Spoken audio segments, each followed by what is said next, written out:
Yeah.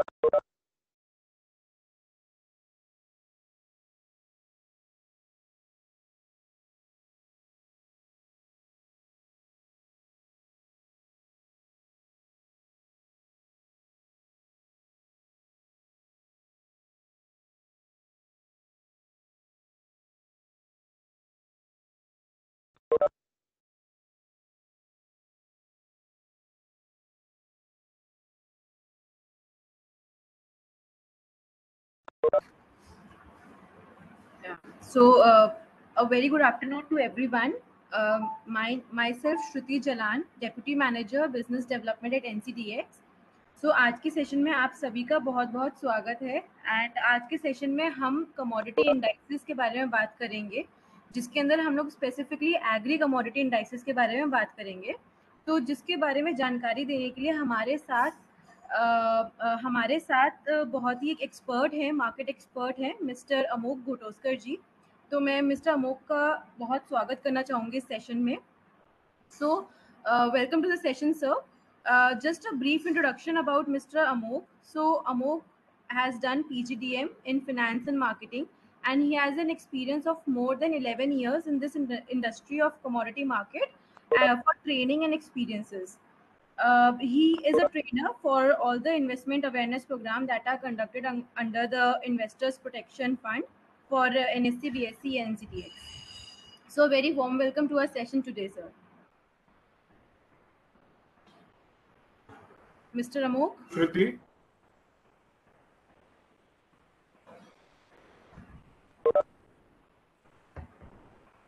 Shruti, are we starting or shall we wait for some time? Yes, sir, we can start with the session. I have given your introduction. Okay, sure, we'll start. I'll just share the presentation before we begin.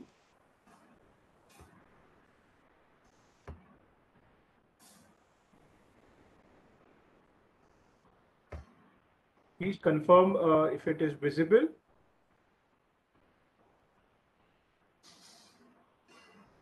Yes, sir, your screen is visible to us. Okay, thank you. So सभी का स्वागत है. Everybody is welcome for today's session on commodity indices. So सबसे पहले तो हम थोड़ा NCDEX के बारे में brief समझ लेंगे, उसके बाद में आगे बढ़ेंगे. So I'll just share the screen.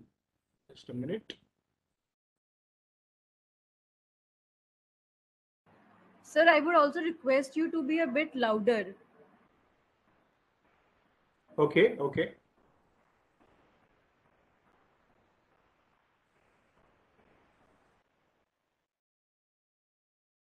Yeah, so am I audible? Shall I begin?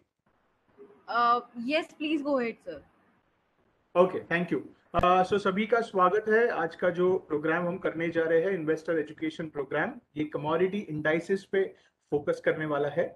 सो सबसे पहले तो एनसीडेक्स के बारे में थोड़ा ब्रीफ समझ लेंगे. So national commodity and derivatives exchange ये 2003 में स्थापित किया गया है विद इट्स हेडक्वार्टर्स इन मुंबई, और सेबी मार्केट रेगुलेशंस के अंडर ये एक्सचेंज होने की वजह से, कमोडिटी एक्सचेंज होने की वजह से आता है. शेयर होल्डर्स देखें तो LIC, NSE और नाबार्ड, इन्होंने मिलकर ये कमोडिटी एक्सचेंज की, एनसीडेक्स की स्थापना की है. और इंस्ट्रूमेंट्स की अगर हम बात करें तो 24 फ्यूचर्स इस पे अवेलेबल है, 7 ऑप्शंस प्रोडक्ट इसके ऊपर अवेलेबल है, कॉन्ट्रैक्ट्स, और 3 इंडेक्सेस जिसके बारे में आज हम डिटेल में बात करेंगे, वो भी ये इंडेक्स पे एक्सचेंज पे अवेलेबल है.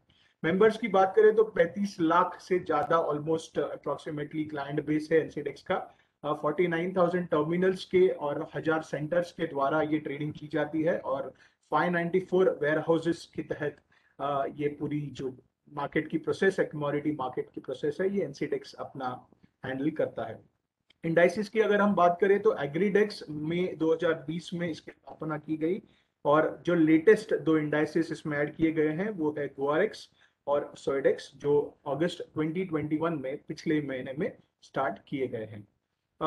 कमोडिटी एक्सचेंजेस की अगर हम इवोल्यूशन की बात करें तो 19th सेंचुरी में, 1900 दशक में बॉम्बे कॉटन ट्रेडिंग एसोसिएशन की स्थापना की गई थी, बॉम्बे कॉटन ट्रेड एसोसिएशन, अगर कोई बॉम्बे में रहता है तो कॉटन ग्रीन स्टेशन जो है उसकी लेफ्ट हैंड साइड पे अगर सीएसटी की तरफ हम जा रहे हैं तो एक बिल्डिंग अभी भी दिखाई देती है जो कि बॉम्बे कॉटन ट्रेडिंग एसोसिएशन है। सो ये सबसे पुरानी एक्सचेंजेस में से या एसोसिएशंस में से एक रीजनल एसोसिएशन या फार्मर्स एसोसिएशन या ट्रेडिंग एसोसिएशन कह जा सकती है। 1910 से 1930 तक, 1910 से 1930 के बीच में ऑयल सीड्स और रॉ जूट जैसे कमोडिटीज में ट्रेडिंग शुरू की गई। उसके बाद में फॉरवर्ड्स मार्केट कमीशन, जो कि पहले कमोडिटी मार्केट्स का रेगुलेटर हुआ करता था, उसको स्थापन किया गया 1953 में, 1953 में। उसके बाद में बहुत ज्यादा वोलेटिलिटी मार्केट्स में देखी गई, कमोडिटी मार्केट्स में थोड़े बहुत होल्डिंग के केसेस भी सामने आए थे, इसीलिए उसके ऊपर बैन लगा दिया गया, जो कि 2001 तक बहुत सी कमोडिटीज के ऊपर बैन लगाया गया था। उसके बाद में 2001 में ये पूरी जो बैन की गई कमोडिटीज थी वो धीरे धीरे अलग अलग खुशरो कमेटी की स्थापना की गई, फिर अलग अलग कमिटीज की स्थापना करके उनके रिकमेंडेशंस के द्वारा धीरे धीरे ये कमोडिटीज को, इसके ऊपर का जो बैन था वो हटाया गया और 2001 में काफी सारी कमोडिटीज को ट्रेडिंग के लिए खुला किया गया।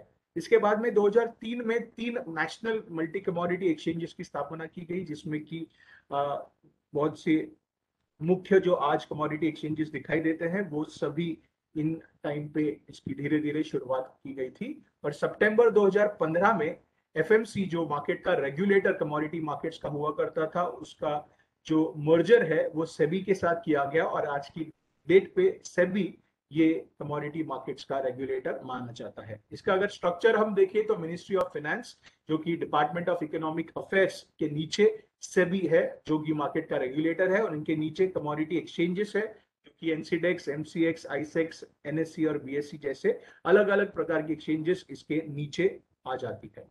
अगर हम ओवरऑल स्टेप्स देखें तो जैसा मैंने कहा, सितंबर 2015 में सेबी ने एफएमसी को टेक ओवर किया और सेबी मार्केट रेगुलेटर है। उसके बाद में कमोडिटी डेरिवेटिव्स में ऑप्शंस लाने की कोशिश शुरू की गई जून 2017 में। उसके बाद में थर्ड कैटेगरी 3 के जो एआईएफ्स है उनको परमिट किया गया। उसके बाद में इक्विटी और कमोडिटी के जो ब्रोकिंग आर्म है उनको इंटीग्रेट करने के लिए सेबी ने परमिशन दी थी सितंबर 2017 में। उसके बाद में बैंक सब्सिडियरीज को कमोडिटी डेरिवेटिव प्रोडक्ट्स अर्लियर उनको डिस्ट्रीब्यूट करने अलाउ नहीं किया जाता था, अभी सितंबर 2017 से ये भी अलाउ किया गया है। और बैंक्स को प्रोफेशनल क्लियरिंग मेंबर के तौर पर एक्ट करने के लिए भी परमिशन सेबी द्वारा, आरबीआई द्वारा दी गई है। सितंबर 2018 में एफपीआई जो है उनको भी ये मार्केट में, यानी इंडियन कमोडिटी मार्केट्स में हेजिंग करने के लिए या रिस्क उनकी मिनिमाइज करने के लिए परमिशन दी गई। मार्च 2019 में म्यूचुअल फंड्स और पीएमएसएस को भी मार्केट में, कमोडिटी मार्केट्स में पार्टिसिपेट करने की परमिशन दी गई। सो अगर आप देखें तो धीरे धीरे बहुत से मार्केट पार्टिसिपेंट्स को परमिशन धीरे धीरे दी गई है। सो ये मार्केट जो बहुत छोटा हुआ करता था बहुत सालों पहले, अभी धीरे धीरे पार्टिसिपेशन की वजह से उसकी लिक्विडिटी भी बढ़ रही है और ओवरऑल अगर हम बात करें तो पार्टिसिपेशन भी बहुत ज्यादा दिखाई दे रहा है। उसके बाद में जून 2019 में एनसीडेक्स द्वारा सेबी के थ्रू फर्स्ट परमिशन दी गई कमोडिटी इंडाइसेस शुरू करने के लिए। सो इस तरह मार्केट का एवोल्यूशन अगर हम देखें तो इस तरह हुआ गया है। अगर ओवरऑल इंडियन एग्रीकल्चरल सेक्टर की बात करें तो फाइनेंशियल ईयर 2018 में जो 283 यूएसडी बिलियन का मार्केट हुआ करता था, वो आज की डेट पे अगर बात करें तो ऑलमोस्ट फाइनेंशियल ईयर 2020 का अगर बात करें तो 276.37। फाइनेंशियल ईयर 2020 में एक्चुअली कम मार्केट थोड़ा नीचे गिरा है एज कंपेयर टू 2018, क्योंकि सभी को, हमें भी पता है कि कोविड के वजह से बहुत ज्यादा इम्पैक्ट मार्केट पे दिखाई दिया था और उसके वजह से थोड़ा बहुत इम्पैक्ट हमें कमोडिटी मार्केट्स और एग्रीकल्चर सेक्टर पे भी दिखाई दिया है।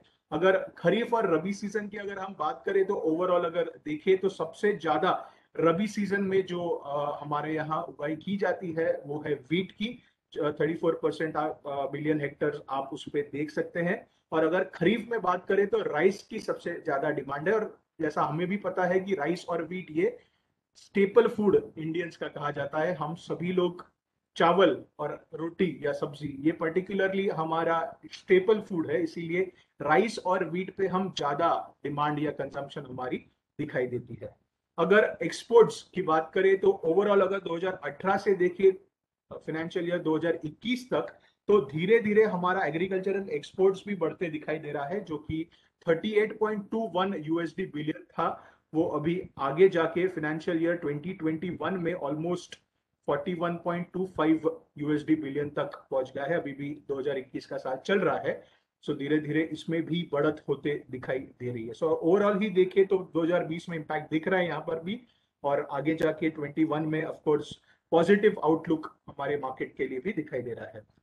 अगर एग्रीकल्चरल अलाइड सेक्टर्स की बात करें, उससे जो निगडित सेक्टर्स है उनकी बात करें, तो उसमें भी सबसे ज्यादा हमें डिमांड दिख रहा है, उसका शेयर दिख रहा है राइस में, और उसके साथ ही मरीन प्रोडक्ट्स और बाकी के सभी प्रोडक्ट्स में भी हमें उसमें की सहायता करते हुए, ओवरऑल सेक्टर की सहायता करते हुए दिख रहा है।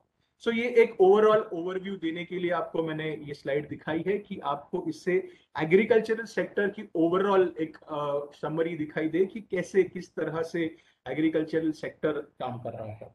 अगर आगे जाके बात करें तो कमोडिटीज जो कि एनसीडेक्स पे उपलब्ध है, 7 अलग अलग टाइप्स की या 7 अलग अलग सेगमेंट्स में ये कमोडिटीज को विभागा गया है। सबसे पहले तो सीरियल्स एंड पल्सेस, उसके बाद में स्पाइसेस, फाइबर्स, गुआर कॉम्प्लेक्स जिसे गवार हम हिंदी में कहते हैं, oil and oil seeds, metals और इंडाइसेस। सो ऐसे 7 अलग अलग सेगमेंट्स में हमें हर एक सेगमेंट में अलग अलग प्रोडक्ट्स भी या कमोडिटीज भी ट्रेडिंग की दिखाई देती है। सो इसमें अगर बात करें तो 6 मेन इनके सेगमेंट्स है, और इंडाइसिस जो कि लेटेस्ट सेगमेंट अभी एक उपलब्ध किया गया है, वो भी इंसीडेक्स के द्वारा हम उसमें इन्वेस्टमेंट या एक्सपोजर ले सकते हैं। इंस्ट्रूमेंट्स की बात करें तो जैसा मैंने आपको इंट्रोडक्शन में बताया, फ्यूचर्स में 24 अलग अलग कमोडिटीज में हम फ्यूचर कॉन्ट्रैक्ट्स में डील कर सकते हैं। ऑप्शंस में अगर हम देखें तो 7 अलग अलग कमोडिटीज इसमें भी हमें उपलब्ध है। और इंडाइसेस की अगर हम बात करें, जो कि आज हमारा फोकस होने वाला है ये सेशन का, उसमें एग्रीडेक्स, ओआरएक्स और सोएडेक्स, ऐसे 3 मेन इंडाइसेस हमारे पास ट्रेडिंग के लिए उपलब्ध है। सो आज की जो मेन टॉपिक है या जो मेन आज का डिस्कशन होने वाला है उसकी शुरुआत करते हैं। सो कमोडिटी इंडाइसिस जो है, सो 3 मेन इंडाइसेस हमें यहाँ पे एनसीडेक्स पे उपलब्ध है। सबसे पहले जो कॉम्पोजिट इंडेक्स है, ओवरऑल मार्केट रिलेटेड इंडेक्स है, उसे एग्रीडेक्स कहा गया है, एग्रीकल्चरल इंडेक्स इसलिए एग्रीडेक्स। उसके बाद में जो दूसरा शुरू किया गया था वो है गुआर इंडेक्स, और तीसरा जो लेटेस्ट अभी शुरू हुआ है, 31 अगस्त को इसका लॉन्च हुआ था, वो है सोय इंडेक्स यानी सोएडेक्स। सो इन तीनों के बारे में हम अभी थोड़ा डिटेल में बात करेंगे। सो एग्रीडेक्स सबसे पहले है। So NCDEX Agridex is India's first return-based agricultural futures index, tracking the performance of the 10 most liquid commodities on the NCDEX platform. So Agridex Bharat का सबसे पहला agricultural return based futures index है, जो कि 10 अलग अलग लिक्विड कमोडिटीज पे ये किया गया है। सो अगर वो 10 कमोडिटीज की बात करें तो सबसे शुरू में अगर हम देखें तो जीरा है, फिर उसके बाद में टर्मरिक यानी कि हल्दी है, सोयाबीन है, चना, मस्टर्ड ऑयल यानी कि राई, उसकी सीड्स गुआर सीड्स, कैस्टर, उसके बाद में कॉटन, फिर सोया ऑयल, रिफाइंड सोया ऑयल और गुआर गम।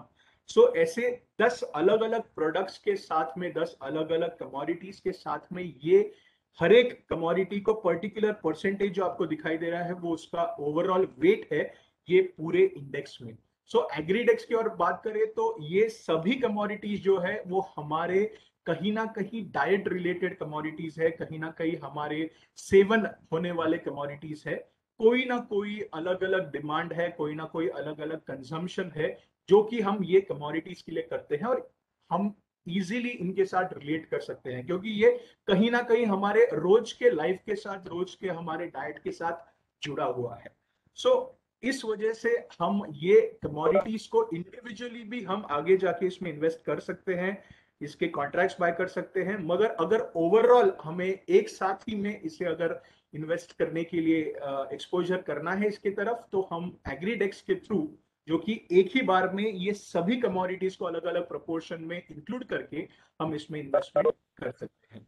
अगर एग्रीडेक्स की बात करें तो सीजनल डाइवर्सिटी अगर देखिए तो ये 10 जो कमोडिटीज है इनमें से 37% कमोडिटीज ये रबी पैटर्न में है या रबी सीजन में पाई जाती है, और खरीफ में बाकी का यानी कि 63% खरीफ रिलेटेड कमोडिटीज है।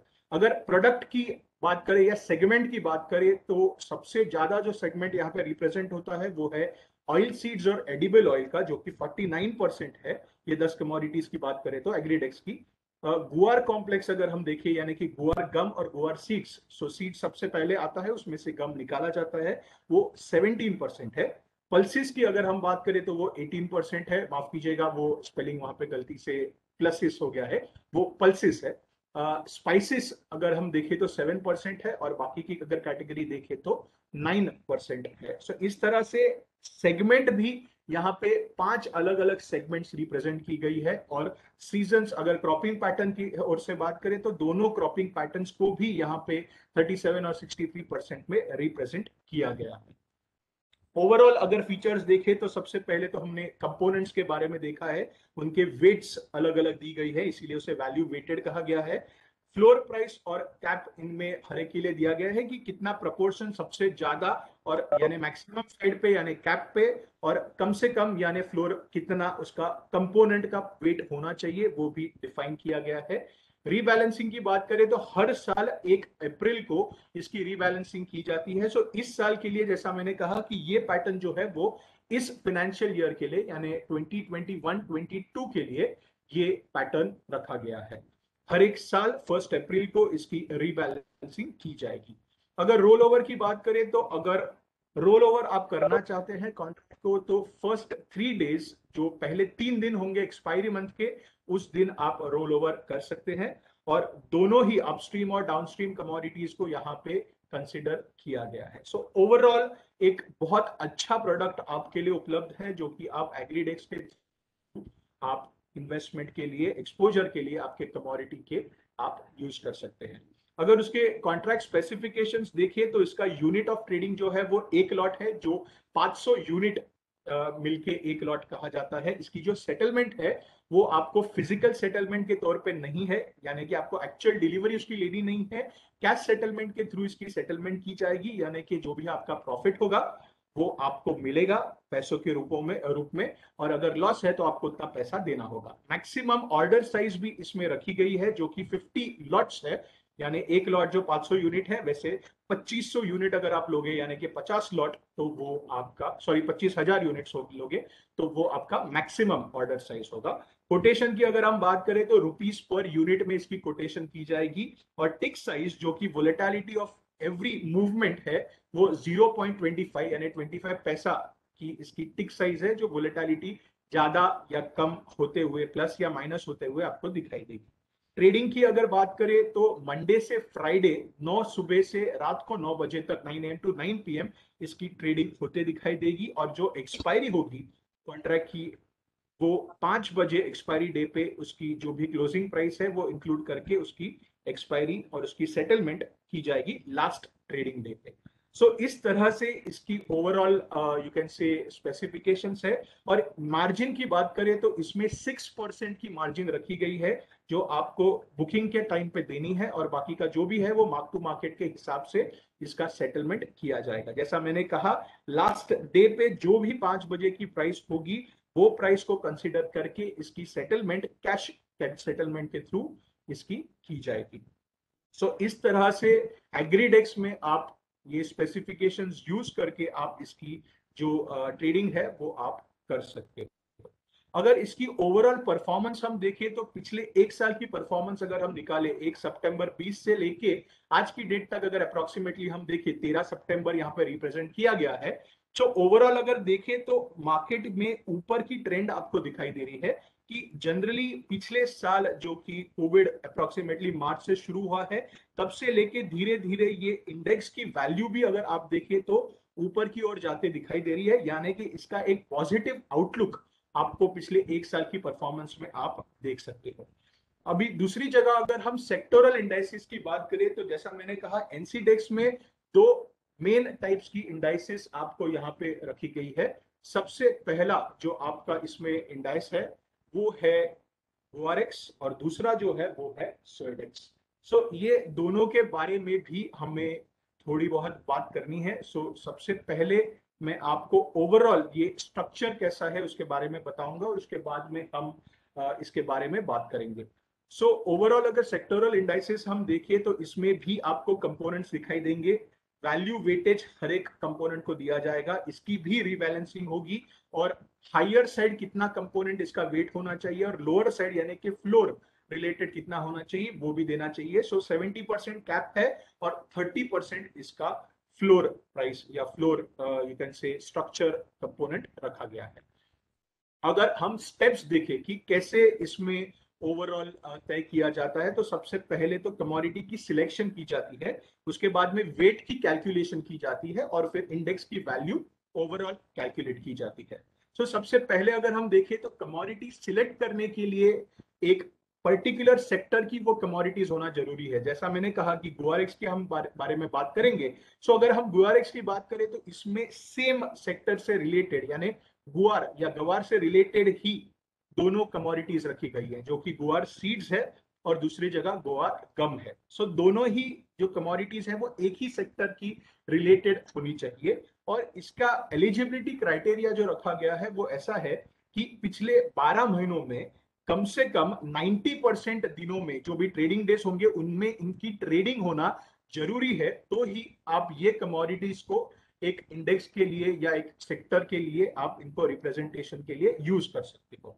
और ट्रेडिंग वॉल्यूम की बात करें तो इनका ट्रेडिंग वॉल्यूम जो है वो पिछले एक साल तक अवेलेबल होना जरूरी है, तो ही आप इस कमोडिटी को एक कंपोनेंट के तौर पर यूज कर सकते हो। प्रोडक्शन वेट की अगर कैलकुलेशन की बात करें तो वैल्यू ऑफ प्रोडक्शन को total production value of all commodities के साथ डिवाइड किया जाता है, जिसमें वैल्यू ऑफ प्रोडक्शन जो है वो एवरेज प्राइस जो कि कमोडिटी की होती है multiplied by the production of पिछले 5 सालों का जो प्रोडक्शन है उससे मल्टीप्लाई करके वैल्यू ऑफ प्रोडक्शन को लाया जाता है। अगर दूसरी जगह लिक्विडिटी की वेट कैलकुलेशन की बात करें तो ट्रेड वैल्यू को total trade value of all the commodities, जो भी सभी कमोडिटीज इंडेक्स में है उनकी ट्रेड वैल्यू से डिवाइड किया जाता है। और जो ट्रेड वैल्यू है वो करोड़ रुपयों में इन करोड्स एनसीडेक्स प्लेटफॉर्म में जो भी उनकी वैल्यू होगी पिछले एक साल तक की, वो टोटल वैल्यू को ट्रेड वैल्यू के तौर पर यूज किया जाता है। सो इस तरह से लिक्विडिटी वेट की कैलकुलेशन की जाती है।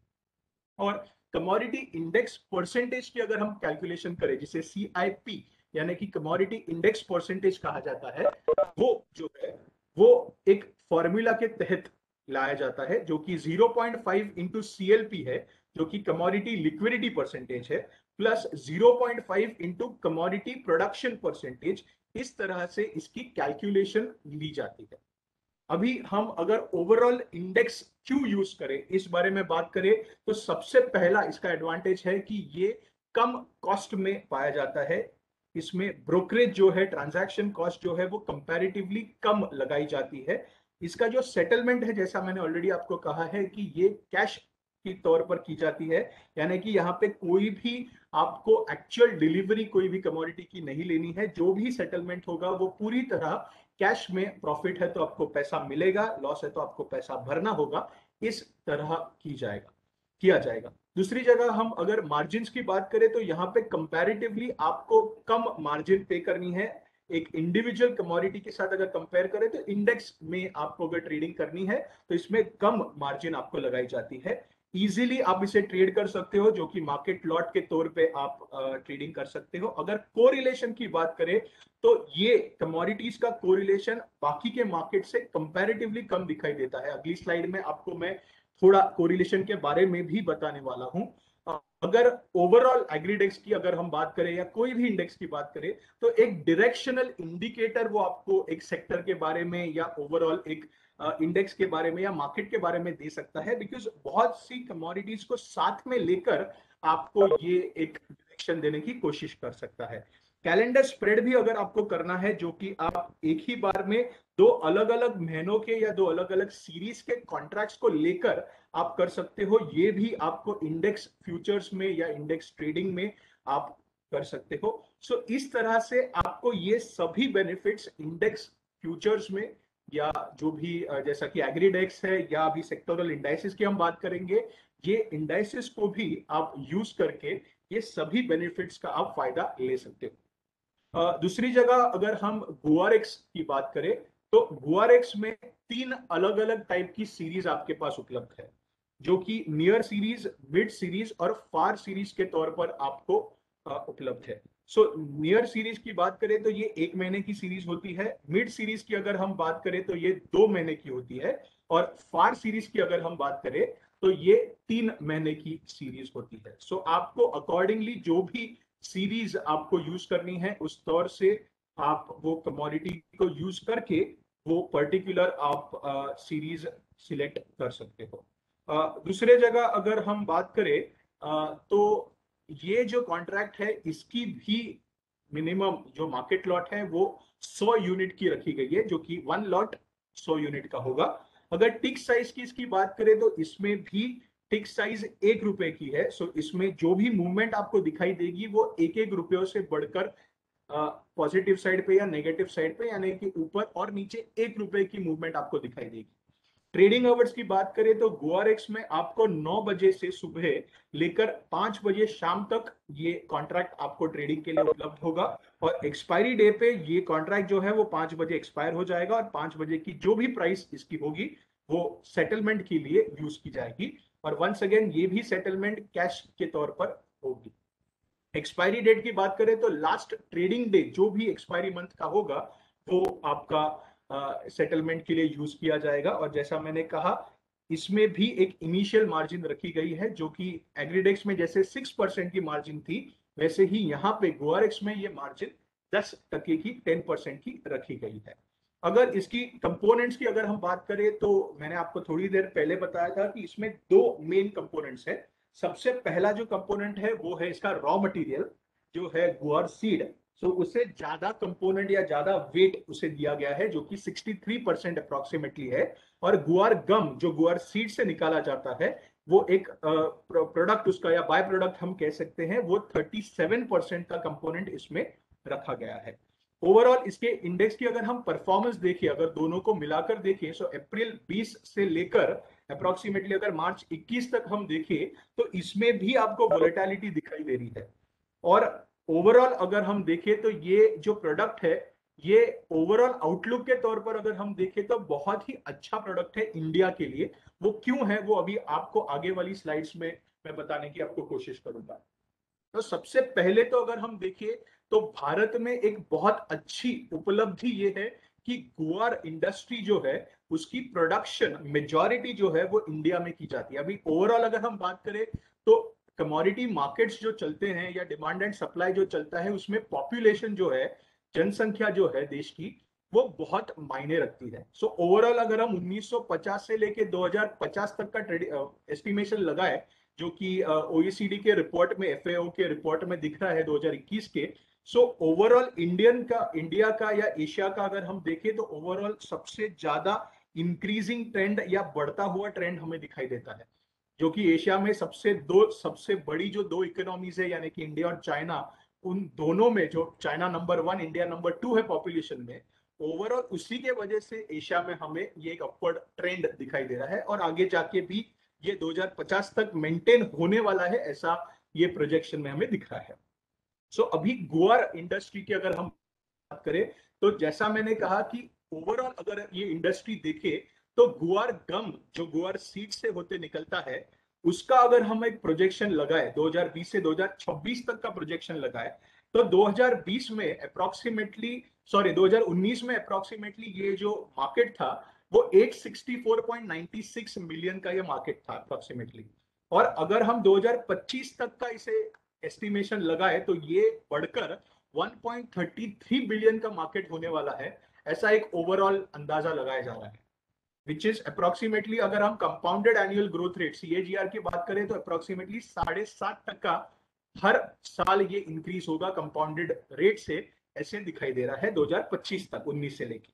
अगर हम ओवरऑल सेगमेंटेशन की बात करें 20 से 26 तक तो 3 मेन चीजों के लिए इसका यूज किया जाता है गुआर गम का, जो कि सबसे पहला है चिपकाने के लिए जिसे जेलिंग फंक्शन कहा जाता है, दूसरा है थिकनिंग फंक्शन, और तीसरा है लुब्रिकेशन के लिए जो फ्रिक्शन रिड्यूसिंग के लिए यूज किया जाता है। 2020 में देखे तो सबसे ज्यादा चिपकाने वाला जो फंक्शन है यानी कि जेलिंग फंक्शन है उसका सबसे ज्यादा मार्केट शेयर था, विच वाज अप्रोक्सीमेटली 34.7%। और अगर 20 से 26 का एस्टिमेशन लगाए तो आपको डेफिनेटली, अगर आप ये चार्ट पढ़ सकते हो, तो 50% से ज्यादा उसमें यूटिलाइज होगा। जो 2020 में 34% अप्रोक्सीमेटली था, वो आगे जाके 50% से ज्यादा होगा, ऐसा एक ओवरऑल अंदाजा लगाया जा रहा है। अगर थिकनिंग सबसेक्वेंट की बात करें तो इसका जो ग्रोथ है वो सबसे फास्ट होते हुए दिखाई दे रहा है, जो कि अप्रोक्सीमेटली 7.8% CAGR के हिसाब से बढ़ता दिखाई दे रहा है। इंडस्ट्रियल गम जो है, जो मैक्सिमम इंडस्ट्रियल यूज के लिए लगाया जाता है, वो अप्रोक्सीमेटली 45% डिमांड स्ट्रक्चर है। सो अगर 100% डिमांड देखें तो उसमें से 45% डिमांड है वो इंडस्ट्रियल चीजों के लिए या इंडस्ट्रियल जरूरतों के लिए यूज किया जाता है।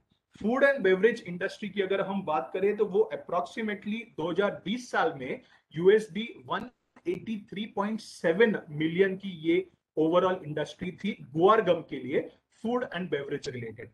अगर आगे जाके हम सेगमेंट वाइज बात करें कि एशिया पैसिफिक मार्केट रिलेटेड या north America, Africa, Latin America की अगर बात करें तो ओवरऑल अगर आप देखोगे पहले चार्ट में 2019 से लेकर 2026 तक अगर हम देखें तो ओवरऑल नॉर्थ अमेरिका में इसका यूज ज्यादा दिखाई दे रहा है। उसके पीछे ही मिडल ईस्ट एंड अफ्रीका है, उसके बाद में यूरोप में उसका यूज दिखाई दे रहा है, एशिया पैसिफिक उसके बाद आता है, और सबसे नीचे 2026 में आ रहा है वो है